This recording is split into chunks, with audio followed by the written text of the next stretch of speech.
Добър вечер. От утре ни очаква приятно есенно време. През тази нощ облачността ще се разкъса. Само над крайните югоизточни райони ще остане облачно и с слаби валежи.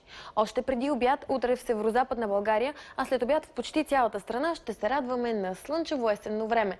Вечерта вятърът от север ще стихне.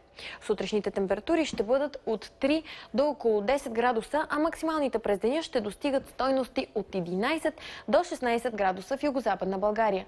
Облачността и над планините ще се разкъсва и намалява и там слънцето също ще се покаже. Ще започне да се затопля. Максималната температура на височина от 1200 метра ще бъде около 8 градуса.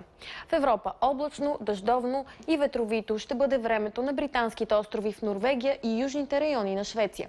Над Балканите от северозапад вече започна намаление на облачността. Дъждовно ще се задържи над Гърция, където снощи в Атина паднаха невиждани дъждове, придружени с торнадо. Гръцките медии описаха пороя отнел живота на 2 души като библейска катастрофа.